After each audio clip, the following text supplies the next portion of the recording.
শেষ হলো জাতীয় সংসদের প্রথম অধিবেশন। 94টি বিল পাস। স্থিতিশীল সংসদ নিশ্চিত করতে সরকার ও বিরোধী দলকে একসাথে কাজ করার আহ্বান প্রধানমন্ত্রীর। এই সরকারের সফলতা মানেই কিন্তু সমৃদ্ধির পথে এগিয়ে যাওয়া। বর্তমান এবং ভবিষ্যতে হবে সেটি হলো উভয় পক্ষ দেশের স্বার্থে আমরা একসাথে কাজ করব। সরকার ও বিরোধী দলীয় এমপিদের বাদানুবাদে শেষ সেশনেও প্রাণবন্ত অধিবেশন। বিভিন্ন ইস্যুতে বিতর্ক হলেও সংসদকে কার্যকর রাখার প্রতিশ্রুতি। দখল হয়েছে, স্টাইলটা একটু ভিন্ন ছিল মাননীয় স্পিকার। কেউ সরকারি ইন্টেলিজেন্স ব্যবহার করে হোটেলে ডেকে নিয়ে এসে করেছে, আর কেউ সরাসরি নারাই তকবীর আল্লাহু আকবার বলে নেমেছে। প্রত্যেকটি হাত সরকারের পাশে দাঁড়াবে সরকার যদি সাহস করে এই পদক্ষেপ নেয়। মার্কিন কোম্পানি বোয়িং এর সাথে বিমানের ঐতিহাসিক চুক্তি সই। রেকর্ড 37,000 কোটি টাকা ব্যয়ে 14টি উড়োজাহাজ কিনবে বাংলাদেশ। প্রথমটি আসবে 2031 সালে। হাজরা পল্টনের শ্রমিক সমাবেশে লাখো জমায়েতের লক্ষ্য বিএনপির। গণভোটের রায় বাস্তবায়নের দাবিতে বিভাগীয় সমাবেশের ঘোষণা 11 দলের।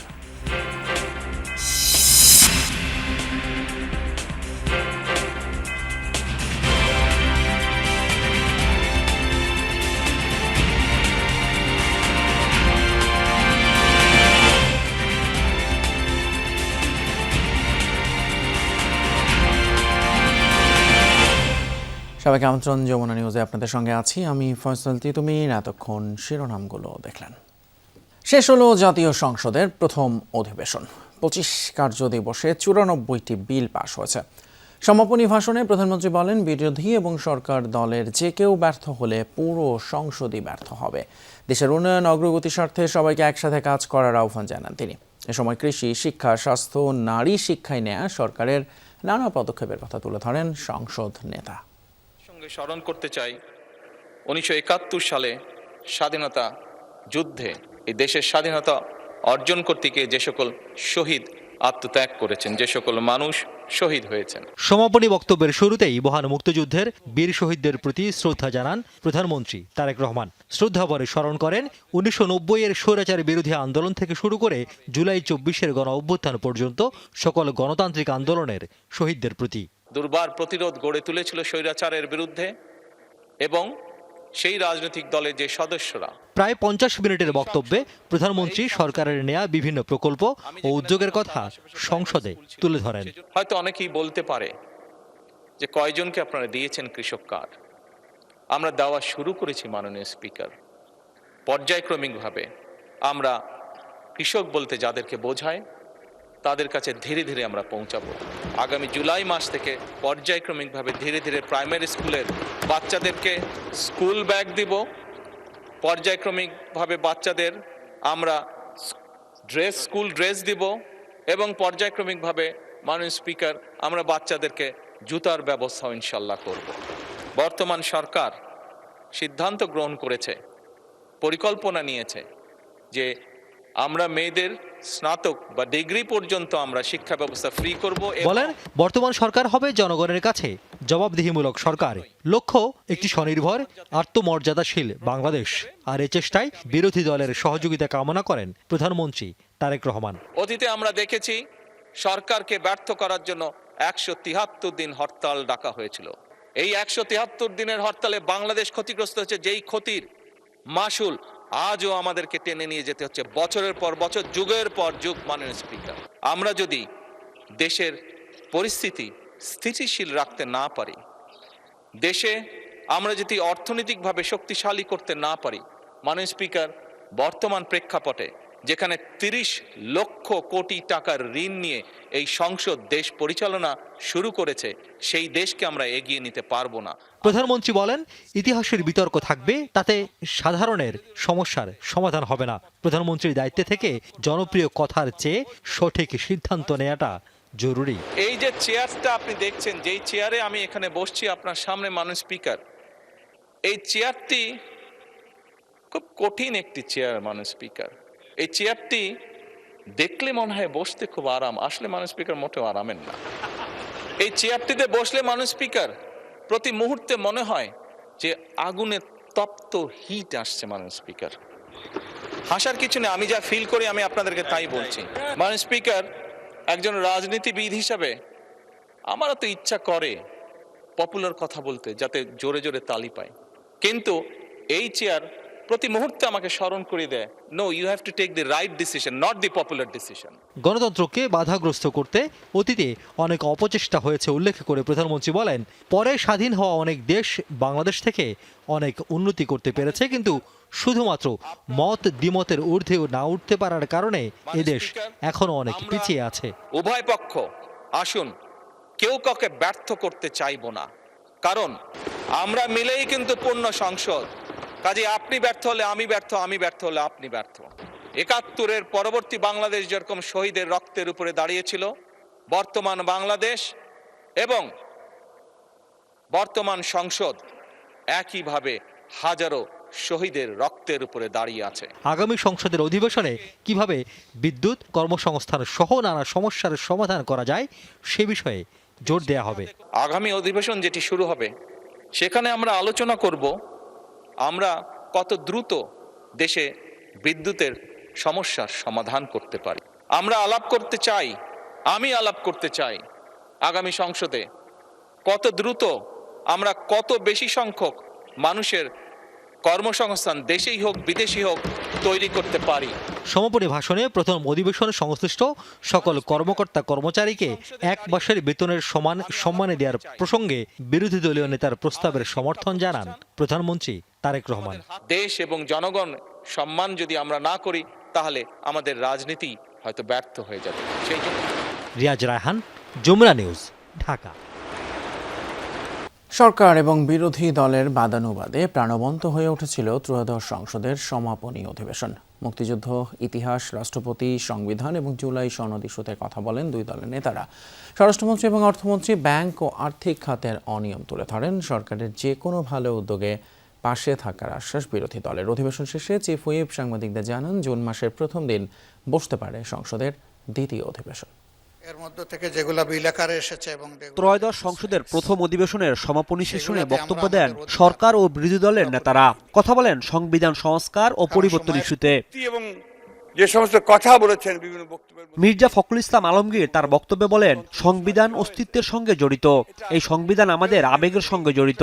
৫ আগস্টের পর এই রাষ্ট্রপতি না থাকলে রাষ্ট্রের চরম অরাজকতা ও নৈরাজ্য সৃষ্টি হতে বলেও মন্তব্য করেন তিনি। যে আমাদের এই ভঙ্গুর অর্থনীতি, এই ভেঙে যাওয়া রাষ্ট্র কাঠামো, এই সবগুলোকে মেরামত করে সংস্কারের মধ্যে নিয়ে এসে আবার নতুন করে যাত্রা শুরু করা, এটা খুব কঠিন কাজ।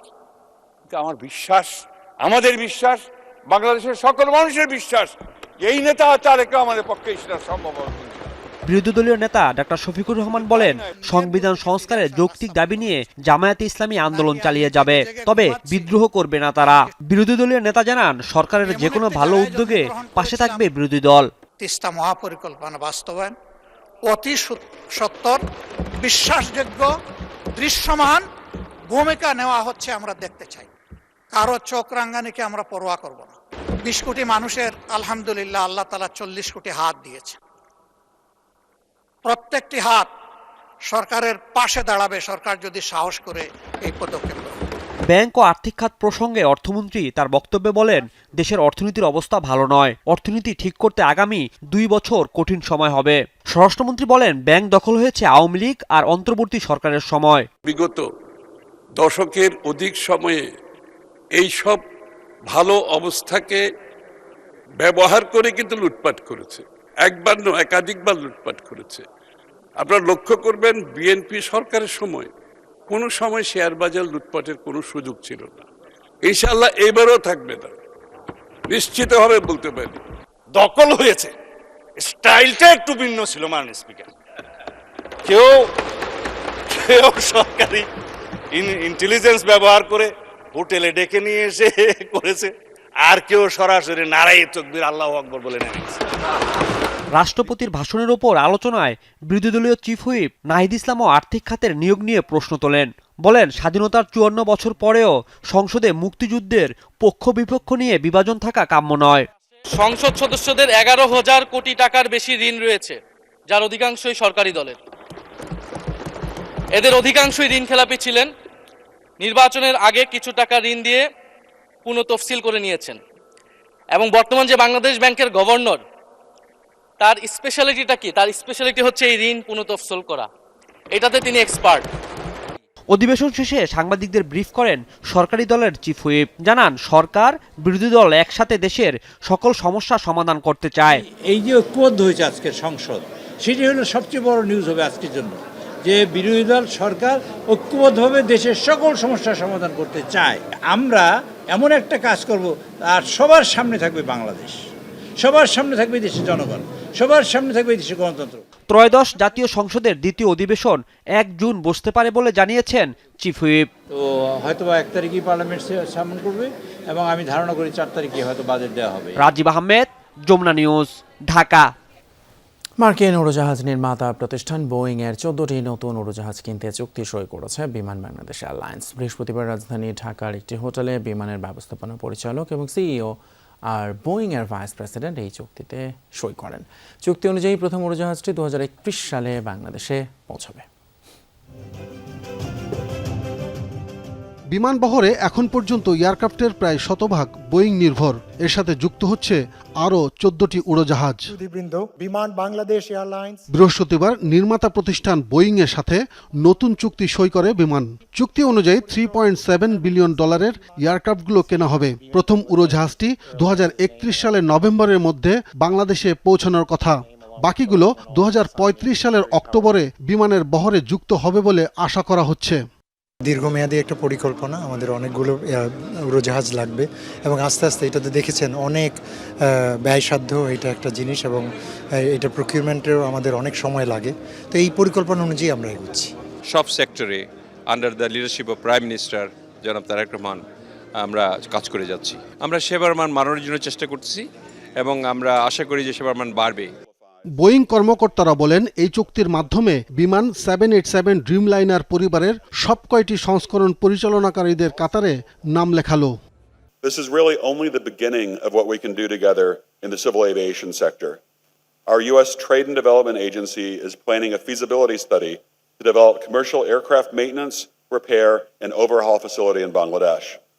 This would build local capacity to enable Bangladesh to become a regional aviation hub. We remain committed to providing safe, reliable, scalable, and future-ready solutions that empower Biman Bangladesh Airlines to achieve operational excellence and meet the growing demand for air travel across the region. অনুষ্ঠানে জানানো হয়, Dreamliner Europe ও উত্তর আমেরিকার মতো দীর্ঘ যাত্রার রুটে সেবা দিতে সক্ষম। তাছাড়াও 787 ও 737 সিরিজের উড়োজাহাজগুলো আগের মডেলগুলোর তুলনায় 20% পর্যন্ত বেশি জ্বালানি সাশ্রয়ী। সবাই ডাইরেক্ট ফ্লাইট যাচ্ছে, ডাইরেক্ট ফ্লাইট মানে আমার এয়ারক্রাফট বেশি লাগবে, সেটার জন্য এটা না। আর দেশের বাংলাদেশের বিমান যেন আবার ঘুরে দাঁড়ায়। আপনারা তো সবসময় একটা নেগেটিভ কথাই শুনেছেন বিমান সম্বন্ধে, আমরা সেই নেগেটিভটাকে পজিটিভ করার জন্যই এই চুক্তিটা করেছি। এখানে আমরা we have 13-14 fleets to date, যেখানে which does not fulfill our capacity. It is losing money because we cannot provide routes. সেখানে আমাদের ইনকামটা দেখতে হবে কত। So the potential growth of the aviation sector, এই প্রিজমে আপনি এই ডিলটা you need to view. ভাড়া ও নিজস্ব মিলিয়ে বর্তমানে 21টি উড়োজাহাজ দিয়ে ফ্লাইট পরিচালনা করছে রাষ্ট্রীয় উড়োজাহাজ কোম্পানি বিমান বাংলাদেশ এয়ারলাইন্স। আব্দুল্লাহ তুহিন, যমুনা নিউজ, ঢাকা। আজ নয়াপল্টনে দলের কেন্দ্রীয় কার্যালয়ে মে দিবসের শ্রমিক সমাবেশে যোগ দেবেন প্রধানমন্ত্রী ও বিএনপি চেয়ারম্যান তারেক রহমান। বৃহস্পতিবার দলের স্থায়ী কমিটির সদস্য এবং প্রধানমন্ত্রীর উপদেষ্টা নজরুল ইসলাম খান এই তথ্য জানান। বলেন, গণতান্ত্রিক পরিবেশে এবারের মে দিবস পালিত হবে, যেখানে দিক নির্দেশনামূলক বক্তব্য দেবেন প্রধানমন্ত্রী। জানান, 2 মাসের সব প্রতিশ্রুতি বাস্তবায়ন সরকারের সম্ভব নয়, 5 বছরের মধ্যেই সব বাস্তবায়ন হবে। সংবাদ সম্মেলনে বিএনপির সিনিয়র যুগ্ম মহাসচিব ও প্রধানমন্ত্রীর উপদেষ্টা রিজভী আহমেদ জানান, শুক্রবার মে দিবসের সমাবেশে ঢাকায় শ্রমিক জনতার ঢল নামবে।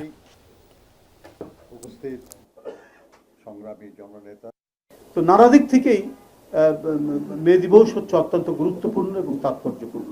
এটিকে প্রতি বছরই অত্যন্ত যথাযোগ্য মর্যাদায় পালন করে জাতীয়তাবাদী শ্রমিক দল। দেশের মাননীয় প্রধানমন্ত্রী তিনি আগামীকাল প্রধান অতিথি হিসেবে বক্তব্য রাখবেন।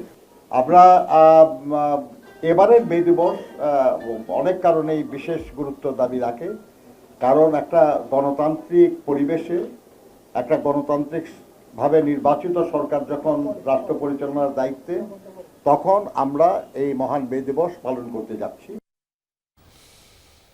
গণভোটের রায় বাস্তবায়ন সহ চলমান বিভিন্ন ইস্যুতে আবারও 3 মাসের ধারাবাহিক কর্মসূচি দিয়েছে 11 দলীয় ঐক্য। এ সময় নেতারা বলেন, গণভোটের রায় উপেক্ষা করে জনরায় নিয়ে ছিনিমিনি খেলছে সরকার। জনগণকে সাথে নিয়ে রাজপথের আন্দোলনের মধ্য দিয়ে এই দাবি আদায় করা হবে। দুপুরে রাজধানীর মগবাজারে জামায়াত ইসলামের কেন্দ্রীয় কার্যালয়ে 11 দলের লিয়াজো কমিটির বৈঠক শেষে সংবাদ সম্মেলনে এসব কথা জানানো হয়। গণভোটের রায় বাস্তবায়নে সংবিধান সংস্কার পরিষদের শপথ নিতে সরকারকে বাধ্য করতে রাজপথে ধারাবাহিক কর্মসূচি পালন করছে বিরোধী দলীয় জোট। তৃতীয় দফায় আন্দোলনের কর্মসূচি নির্ধারণে রাজধানীর মগবাজারে জামাতে ইসলামীর কেন্দ্রীয় কার্যালয়ে বৈঠকে বসে 11 দলীয় ঐক্যের শীর্ষ নেতারা। প্রায় 2 ঘন্টা বৈঠক শেষে নতুন কর্মসূচি ঘোষণা করেন জোটের সমন্বয়ক ও জামাতের সেক্রেটারি জেনারেল হামিদুর রহমান আজাদ। জানান, 16 মে রাজশাহী বিভাগে সমাবেশের মধ্য দিয়ে শুরু, শেষ সমাবেশ 25 জুলাই সিলেটে। এই সমাবেশগুলোতে ওই সিটি কর্পোরেশন, বিভাগীয় শহর, এছাড়া আশপাশে যত জেলা আছে প্রত্যেক জেলাকে সম্পৃক্ত করে ব্যাপক লোকদের এখানে সম্পৃক্ত করা, সমাগম করা, সমাবেশকে একটা বিশাল মহাসমাবেশে রূপান্তর করার সিদ্ধান্ত নিয়ে আমরা অগ্রসর হচ্ছি। এ সময় এনসিপির মুখপাত্র আসিফ মাহমুদ সজীব ভুইয়া বলেন, সামনের দিনগুলোতে আন্দোলন জোরদারের প্রস্তুতি নেওয়া হচ্ছে। আমাদের যে রাজপথের আন্দোলন সেটা চলমান থাকবে। সামনের দিনে আমরা বিশ্বাস করি যে একই সাথে সংসদে আমাদের প্রতিনিধিদের কণ্ঠ এবং রাজপথে আমাদের আন্দোলন জনগণকে সাথে নিয়ে আরও বেগবান হবে এবং এক্ষেত্রে আমরা সারা দেশবাসীর সমর্থন, সহযোগিতা এবং অংশগ্রহণ প্রত্যাশা করছি। জনগণকে সঙ্গে নিয়ে গণভোটের রায় বাস্তবায়নে সরকারকে বাধ্য করা হবে বলে হুঁশিয়ারি দেন এনসিপির এই নেতা। আন্দোলন জনগণকে সাথে নিয়ে। শামীম রেজা, যমুনা নিউজ, ঢাকা। ভুয়া মেডিকেল রিপোর্ট দেয়ায় সাবেক মন্ত্রী কামরুল ইসলামকে বেসরকারি হাসপাতালে চিকিৎসার অনুমতি বাতিল করলেন ট্রাইব্যুনাল। অসুস্থ দাবি করে এদিন আদালতে আসতে চাননি তিনি, কিন্তু পরে প্রসিকিউশনের নির্দেশে তাকে শেষ পর্যন্ত হাজির করা হয়। এরপর জুলাই হত্যা মামলায় রাশেদ খান মেনন সহ তার বিরুদ্ধে চার্জ গঠন করেন ট্রাইব্যুনাল। সূচনা বক্তব্য সাক্ষ্য গ্রহণের দিন ধার্য হয়েছে 9 জুন। অসুস্থতার ভান করে পিজি হাসপাতালের পরিবর্তে এভার কেয়ার হসপিটালে যাওয়া, সেখান থেকে তার মতো করে কোনো রিপোর্ট বানিয়ে নিয়ে আসা এবং সেখান থেকে তিনি বিশেষ কোনো সুবিধা নেওয়া, ট্রাইব্যুনালের কার্যক্রম ব্যাহত করা, এইসব নানান উদ্দেশ্য থেকে এই জাতীয় পদক্ষেপ তিনি নিয়ে থাকতে পারেন। একজন পুলিশ হারিয়ে গেছেন। রাজধানীর কলাবাগান থানার উপপরিদর্শক রাকিবুল হাসান সরকারকে খুঁজে পাওয়া যাচ্ছে না। গত মঙ্গলবার বিকেলে সাধারণ পোশাকে ব্যারাক থেকে বের হওয়ার পর থেকেই নিখোঁজ তিনি। পুলিশ জানিয়েছে, 32 বছর বয়সী রাকিবুলকে সবশেষ গত মঙ্গলবার বিকেল 5:30টার দিকে দেখা গিয়েছিল। রাকিবুল কাঁঠালবাগান এলাকার ব্যারাক থেকে রাতে থানায় ডিউটিতে যাওয়ার উদ্দেশ্যে রওনা হন, কিন্তু তিনি শেষ পর্যন্ত থানায় পৌঁছাননি। এরপর থেকে তার মোবাইল ফোনটিও বন্ধ পাওয়া যাচ্ছে। আর এই ঘটনায় কলাবাগান থানায় একটি সাধারণ ডায়েরি করা হয়েছে। কলাবাগান থানার ওসি ফজলে আশিক জানান, বিষয়টি অত্যন্ত গুরুত্বের সঙ্গে দেখা হচ্ছে। এসআই রাকিবুলের খোঁজে কলাবাগান থানা থেকে দেশের সব থানায় একটি বেতার বার্তা পাঠানো হয়েছে। তার বিষয়ে কোনো তথ্য থাকলে নিকটস্থ থানায় যোগাযোগের অনুরোধ জানানো হয়েছে। ফ্যামিলিকে আমরা জানিয়েছি, ফ্যামিলি আসছিল, তাদের সাথে আমরা কথা বলেছি কি কারণে সে ঘর হাজির বা কেন সে তার চাকরি ভালো লাগলো না, সে কেন সে অ্যাবসেন্ট থাকলো, সে কেন কোথায় গেল না গেল, কি বিষয় আমরা সার্বিক বিষয়ে এখনো আমরা কাজ করছি আর কি। ইরান যুক্তরাষ্ট্র উত্তেজনার জেরে 4 বছরের মধ্যে সর্বোচ্চ পর্যায়ে পৌঁছেছে অপরিশোধিত তেলের দাম। নৌ অবরোধ কয়েক মাস স্থায়ী হতে পারে। মার্কিন প্রেসিডেন্ট ডোনাল্ড ট্রাম্পের এমন হুঁশিয়ারির পর এক লাফে ব্রেন্ট ক্রুড অয়েলের দাম বাড়ে 8%। এরপর থেকে ঊর্ধ্বমুখী তেলের দাম বৃহস্পতিবার ব্যারেল প্রতি অপরিশোধিত তেলের দাম পৌঁছেছে $125 পর্যন্ত, যা 2022 সালের জুনের পর সর্বোচ্চ। গত 28 ফেব্রুয়ারি যুক্তরাষ্ট্র ইসরায়েলের সাথে ইরানের যুদ্ধ শুরুর পর থেকেই অস্থিতিশীল জ্বালানির বাজার। অস্থায়ী যুদ্ধবিরতি কার্যকর হলেও হরমুজ প্রণালী বন্ধ এবং ইরানের ওপর মার্কিন নৌ অবরোধের কারণে স্বস্তি ফেরেনি তেলের বাজার। দর্শক, এই ছিল আমাদের যমুনা নিউজ এখনকার মতো। এতক্ষণ সাথে থাকার জন্য ধন্যবাদ আপনাদের সবাইকে।